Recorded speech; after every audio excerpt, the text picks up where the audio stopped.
So, everyone, welcome back to the next episode of the podcast. This is my first time using Substack Studio for this. I'm delighted to have Amelia along today as, I guess, my guinea pig for this in some respects. Amelia, thank you so much for joining me. It's really cool to have you here. Thank you very much for having me. Very happy to be here. Brilliant. Can you tell our listeners and our viewers about yourself? So, what's your background? What do you do? Where are you based? All that sort of stuff. Yeah, I'm based in London in the old smoke. My family are Irish American, so I've got some Cork ties and I've got some New York ties. I got into the arts through dance as a child, could not sit still, still can't really. But I found other ways of expressing myself now, and that is mainly so I'm a writer. I am also an actor. For screen mainly, but my background from dance and live performance serves stage too. And I love the stage. I think there's nowhere more thrilling and exciting than being on stage. Equally as an audience member, Mm, when the curtains pull back like that and you have absolutely no idea what kind of treats or hmm trick you're in for, it it's sublime. It's magical. Humans have been doing this for since day dot. It's so innate in us to tell mm, stories and to gather, to congregate in doing so, whether that actually, the connotations of congregate feel religious, but in in some ways it is the artistic practice is so sacred. mm, Certainly for me and my life. But I digress. So started writing as a way of staying creative during the pandemic, like so many people. Had never really picked up my pen seriously before that. And then this sort of short film just seeped out of me quite quickly. And this is a really annoying response, a reply to how I got into being represented or how I really moved into screenwriting. But mm. I had a chance encounter on South Bank with with my literary hero um who I studied for my dissertation Oh, wow. on. I know. Um, and I sort of chased him down South Bank, and he was with Bill Nye. And I think Bill Nye thought I was chasing him, but I wasn't actually interested in Bill Nye. I'm far more interested Really, why Bill Nye? in yeah, I know. So, sorry, adore Bill Nye. Can't wait to work with Bill Nye one day.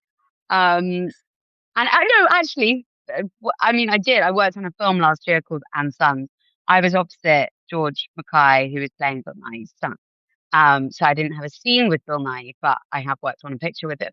Nice. Um, anyway, I chased this writer down the street, and I'm like, I wrote my dissertation on you. Please, can I connect with you? Can I share something that I've written? Um, and he was sort of like, I'm far too busy for this, which is fair enough. Like, we have to be really protective of our time. And if we spoke to every Tom, Dick, or Harry Of who course. chased us down the street, then we'd never do our jobs properly. So anyway, yeah, finally wrangled him for an email address, sent something his way. I didn't hear anything back for 2 weeks. 2 cold, horrible weeks. And Mm. I was like, okay, he must have hated it. And then he got back in touch and said, what can I do to help?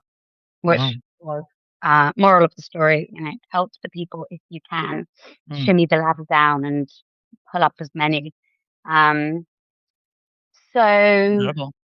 yeah, and moving into directing a little bit as well to film directing. And I also run a live event called Table. Brilliant. Is that enough of a spiel monologue? That's a great story. I love it. Um, what was the film that you said the short film you worked on? What was that? The short film or the film that I worked on last year? Well, both. Tell us about both. Okay, so the first film that I made was during the pandemic, and I think it was the second year, so 2021. I had connected with a writer who had come to me with an idea. I really liked it. She and I collaborated, co-wrote the piece, and then co-produced it. And it was just one of those cases, you just will it into action. You beg, borrow, and steal for the cash.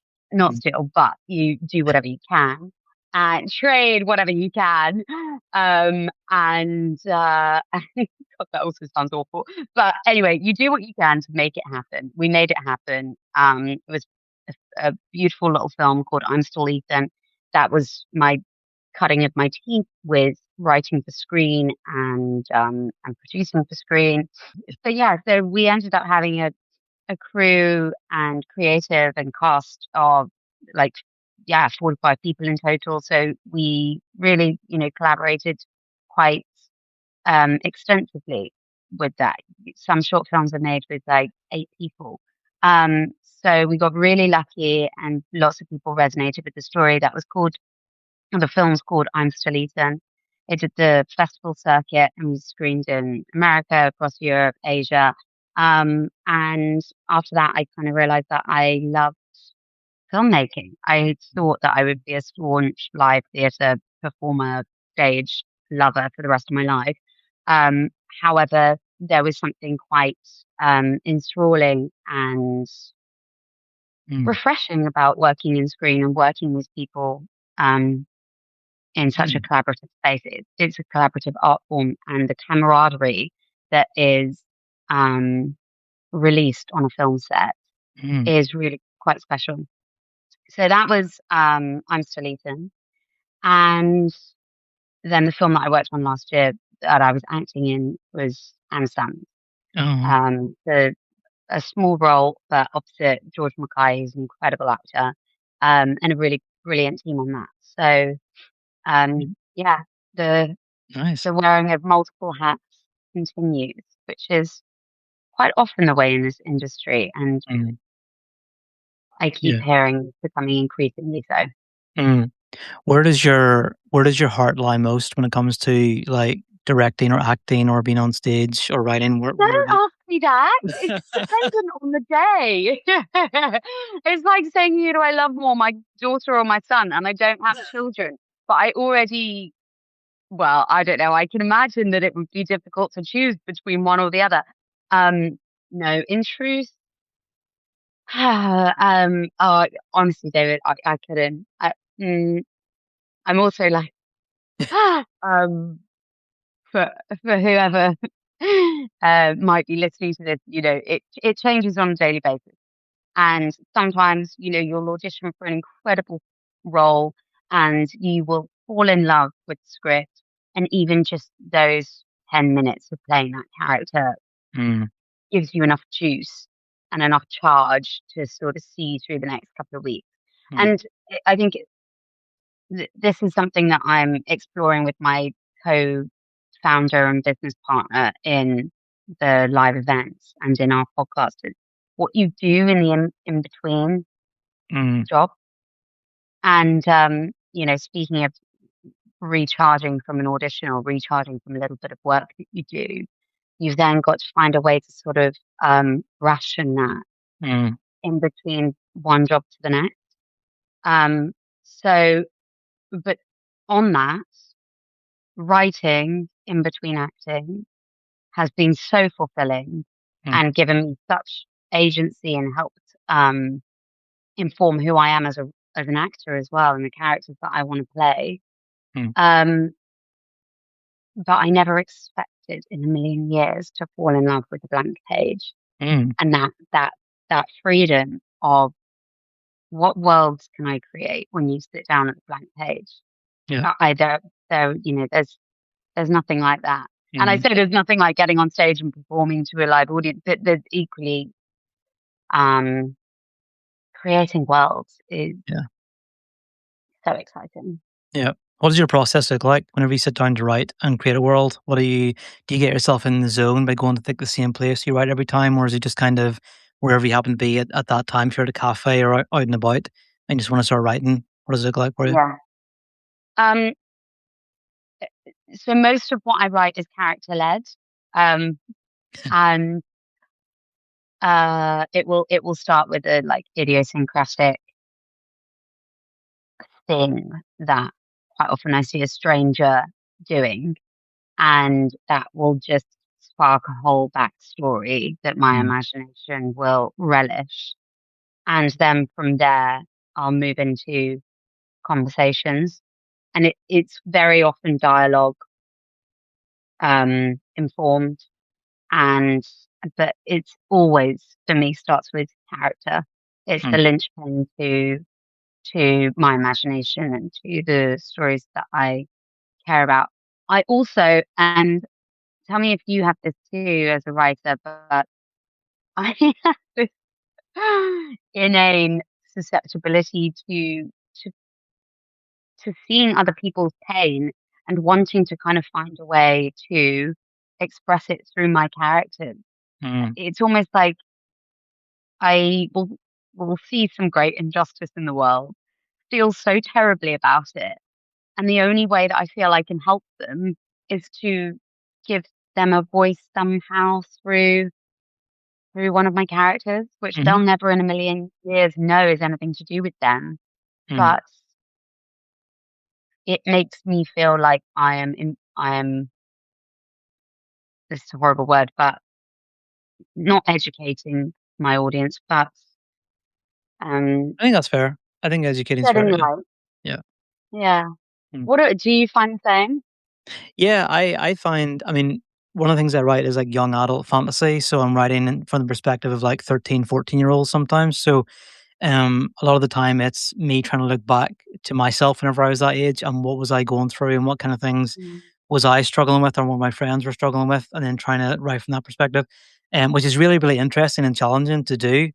And I do think that as adults, it's easier for us to look back and be able to sort of maybe help younger people walk through certain things by presenting a Totally. storyline in front of them, and then how should they best respond to the challenges that they Yeah. face? Maybe they wouldn't respond to otherwise if they were just kind of doing Mm. it in an uninformed sort of way. But yeah, it's definitely I understand exactly what you mean when you look at other people and see what they're going through and you want to respond to that in some way through writing. I definitely get Mm. that. Education is power, right? So your Mm, experiences, if you can relay them at all to your network and your people around you, and you can save anyone, not again, it sounds very dramatic, but if the words that you impart stay with someone in some way and make them just think about something a little bit more, feel less alone in this world, or give them permission to feel all the things that they're feeling.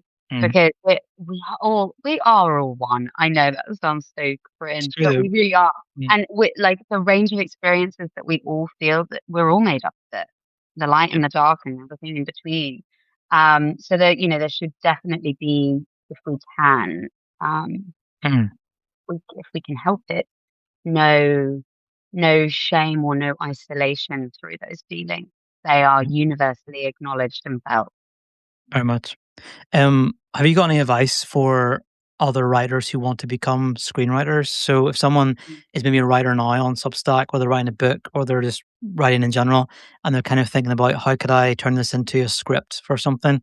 What's the kind of the first step that someone should take in that process? They want to create something for TV or movies. Yeah, I would say get the dialogue down and do whatever. So my acting background really has very much served my screenwriting work, because I can have those conversations in my living room with myself whilst I'm writing. Mm, And the more you read, the more plays you read, the more plays you act, the more writing you get into you, and the more dialogue you get into you, and the more people you meet. This is why, just talk to everyone, chase everyone down South Bank if you can. Um, the more we do of that, um, the mm, better equipped I think we are to writing dialogue. And I think um, film is very good at sometimes, dependent on the genre, having lots of action yeah. and little dialogue. So it depends what genre you're working with.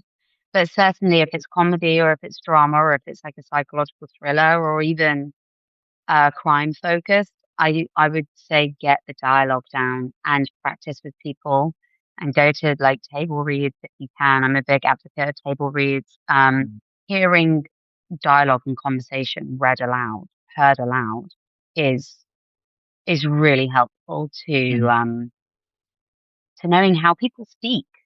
yeah. Yeah. Yeah.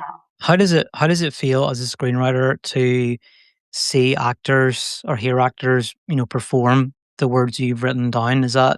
that very, very gratifying? Does it excite you whenever you get to see that happen in real time?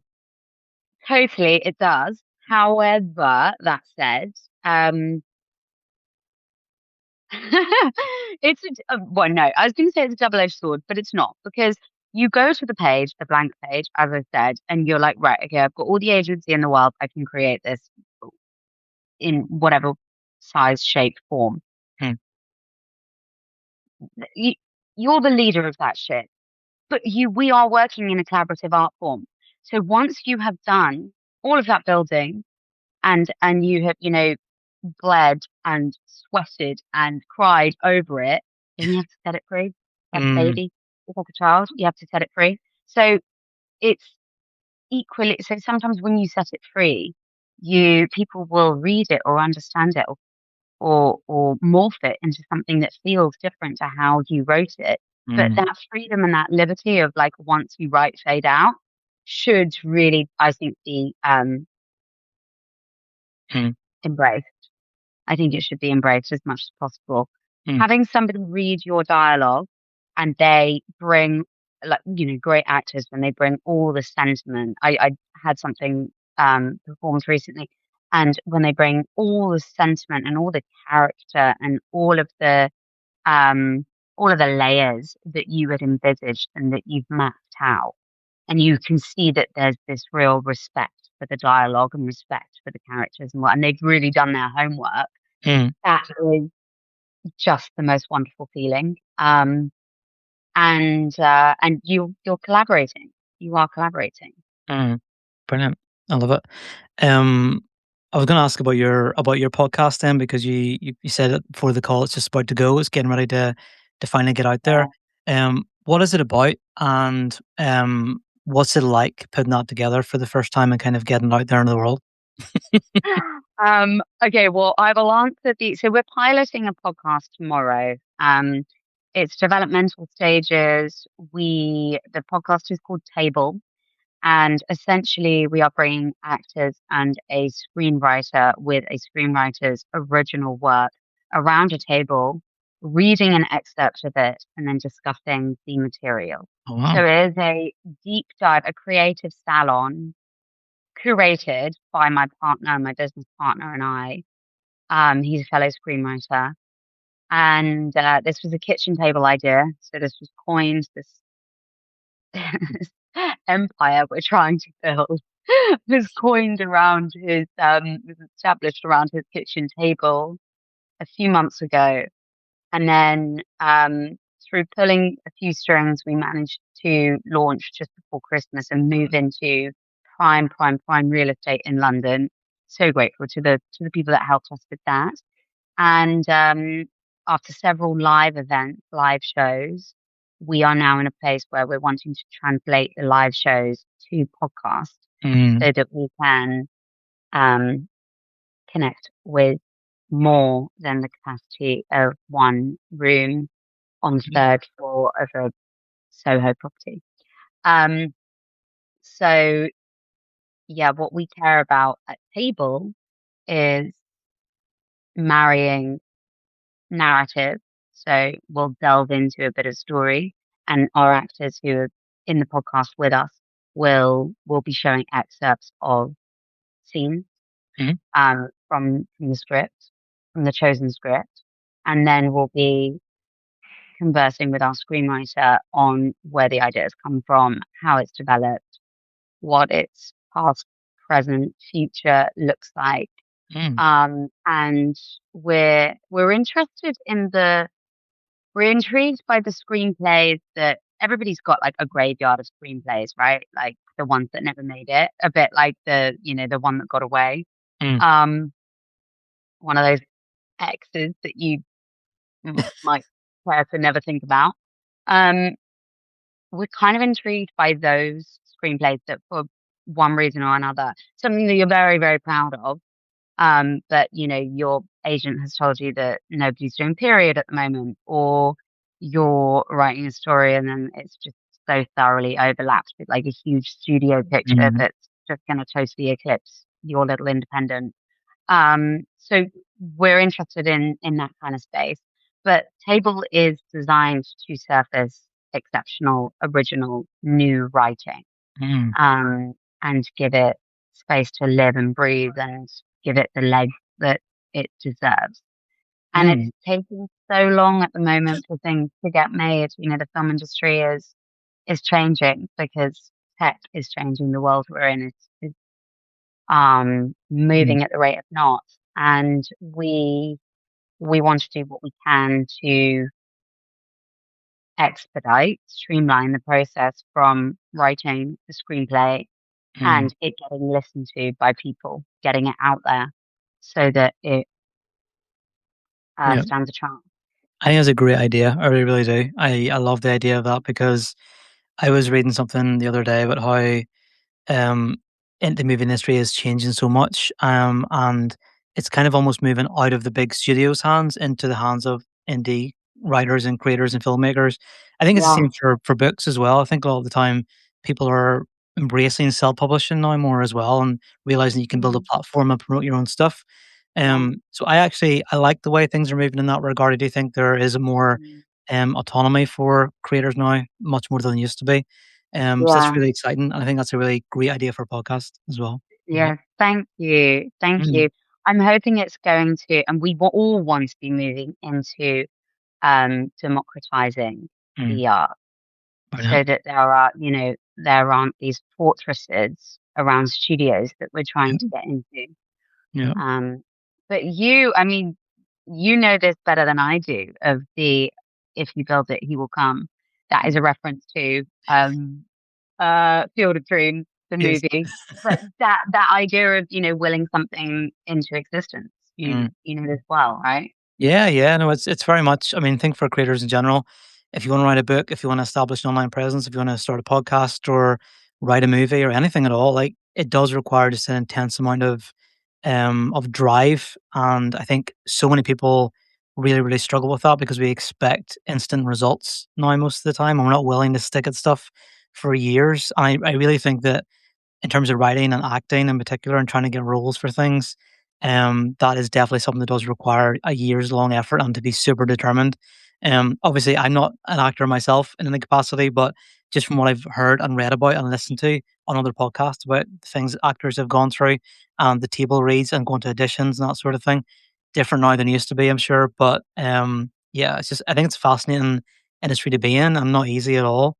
Yeah. Um, how do you sort of see things from your perspective changing over the next few years? So beyond 2026, do you see positive changes further on the line, maybe as well as negative changes for film and writing and TV as well? I I think that yes, undoubtedly there are going to be some negative changes in that it's going to be less easy to decipher what's been made by humans and what's been made by AI. Mm, Um, I believe that the pendulum will swing the other way. I'm an advocate of the offline renaissance in mm, so far as I think that we are going to be as concerned about what we're consuming, ingesting in the future as we are with consuming with our eyes and ears. mm, And I think that our digital diet is going to be the future for luxury and well-being. mm, So not only our on time, what we're consuming when we're switched on with screens surrounding us, but how useful and how potent the downtime is. And I'm starting to realize myself, we've had a heightened awareness of the burnout and all that comes with the burnout, right? I mean, was that even a thing 5 years ago? I don't know.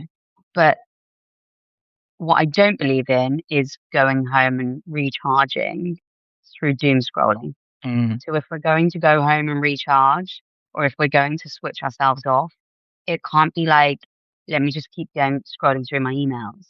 So I think really fortifying and strengthening those neural pathways through saying no and like keeping your phone out the room when you're watching a movie so that you're mm, not double screening. But anyway, I think there are some things that we're going to need to keep an eye on, some things that could be slightly negative.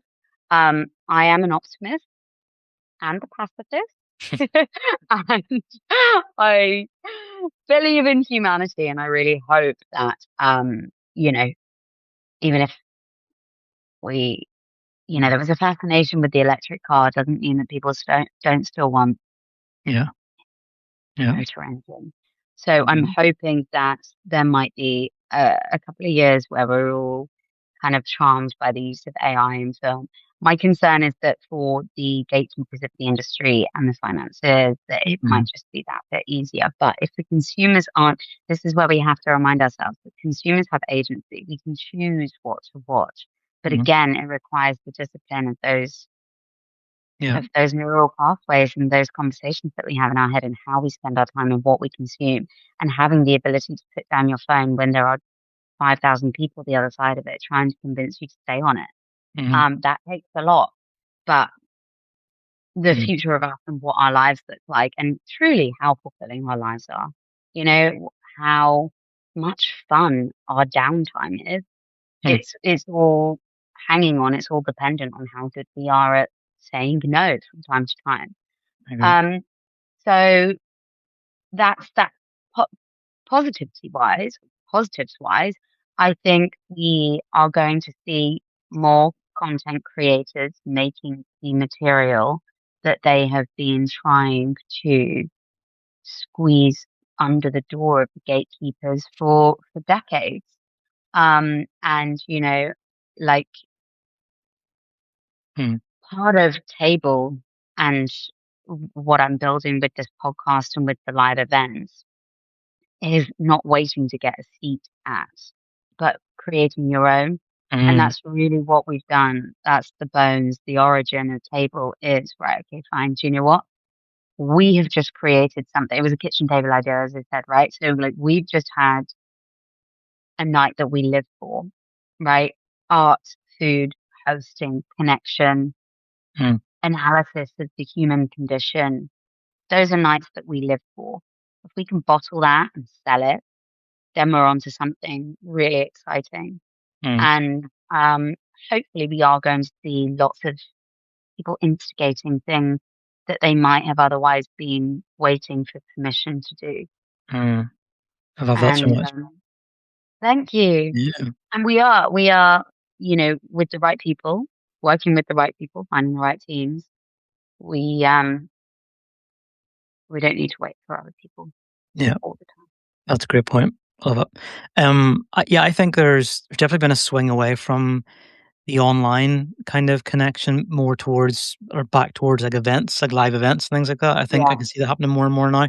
A lot more creators are trying to set up these actual face to face in person situations now that wouldn't have happened maybe a few years ago. And I also think there's a swing back towards like physical media. So buying physical books, buying physical Blu-rays and DVDs and things like that. Again, Yeah. because streaming services have sort of taken over so much, and I think people are kind of yearning for how the world was maybe 10 years ago. That kind of thing, more and more, Yes. which I see a Yeah. lot. So I love the idea of just of the table concept of coming together and actually just sharing things like that. I love that. Love that approach. Yeah. Thank you. Thank Mm. you. And, we love a record player. We love a Yes. We turntable. have one of those too in our house. Have you? Oh, Yeah, yeah. great. Yeah, I thought you might do. Um, the very act of making music happen is Mm, not now novel, and like just putting the needle down and feeling like you've contributed to the artistic mhm, making of something rather than it just being on your phone. Um, that I think we'll see more of. The novelty of vintage. yeah, So yeah,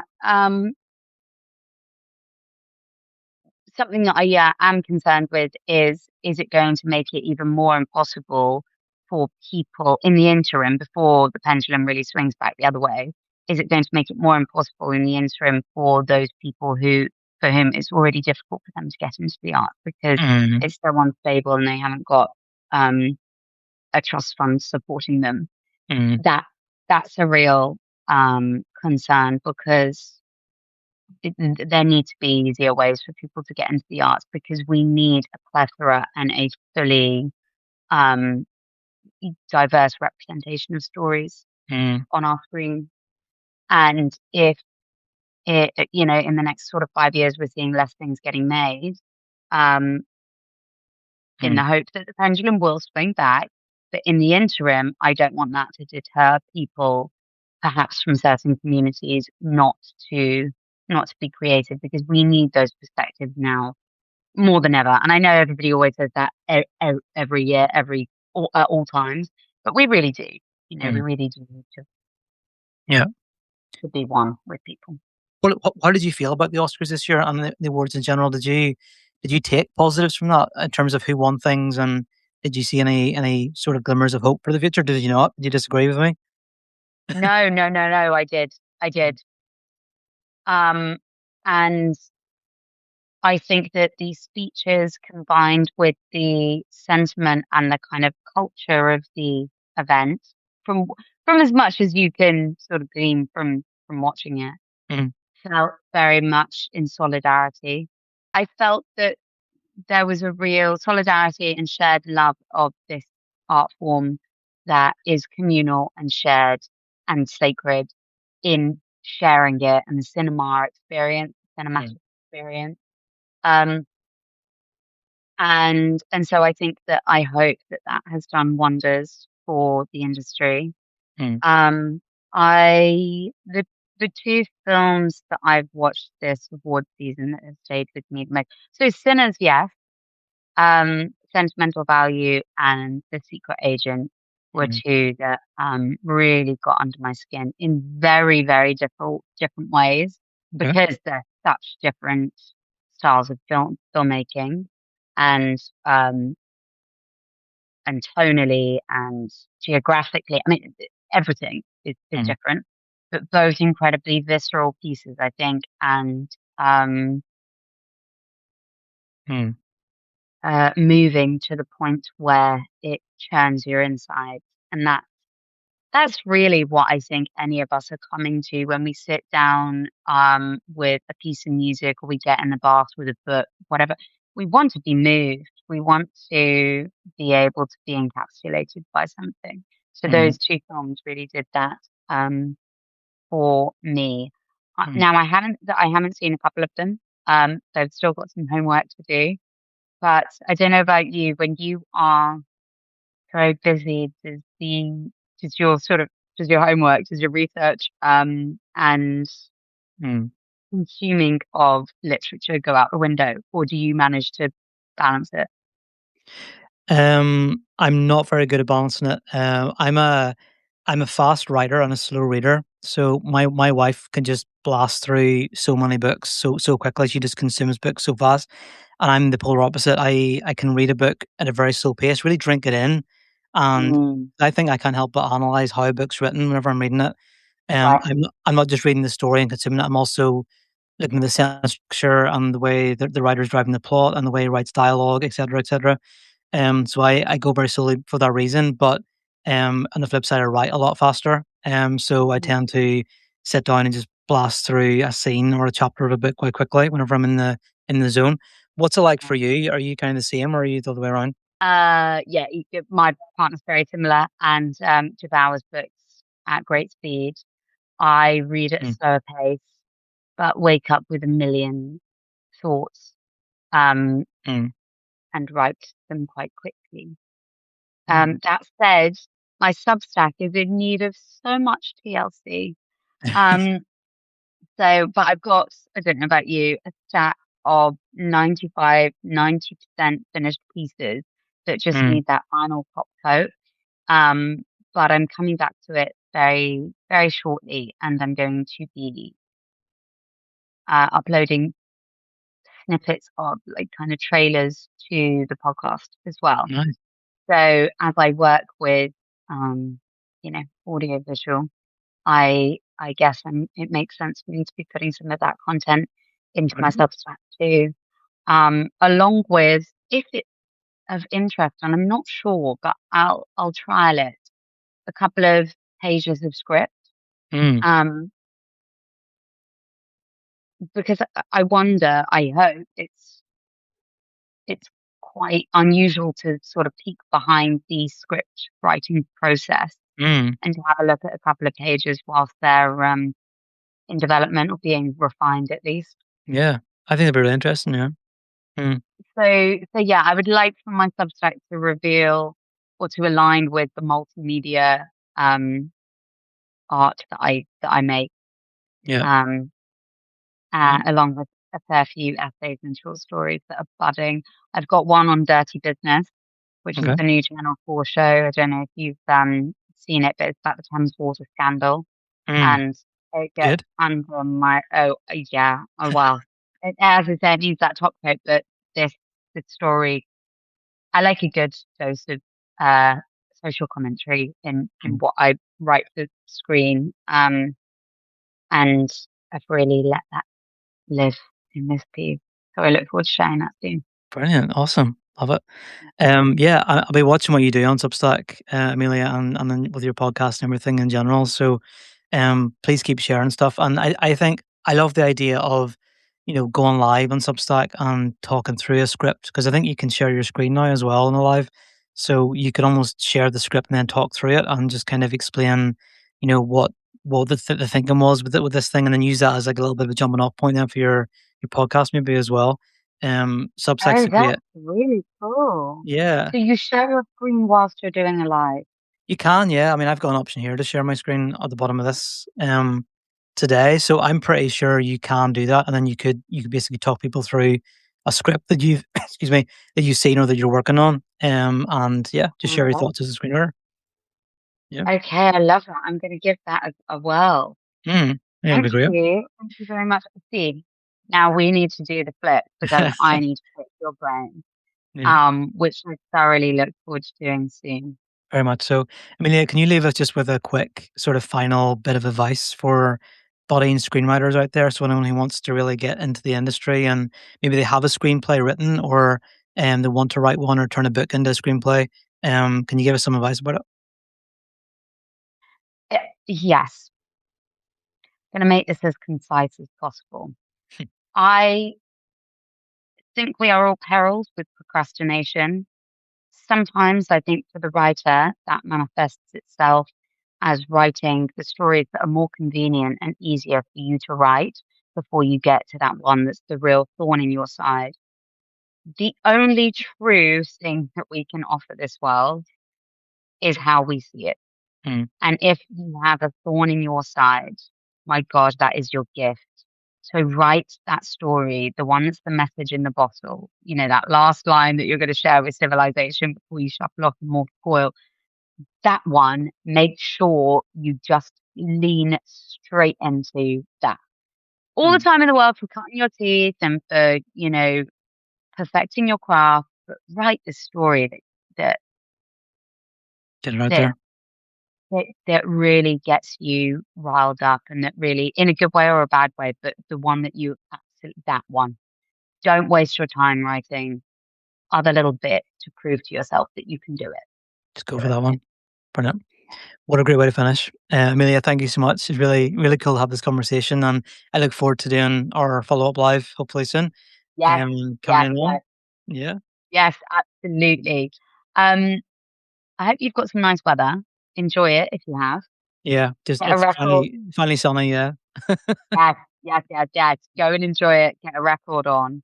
Mm, And maybe we'll do that when we're live. We'll both have our record players. brilliant. I love it. Awesome. All right. Amelia, thank you so Ciao. much. I'll see you soon. Bye. Bye. Bye.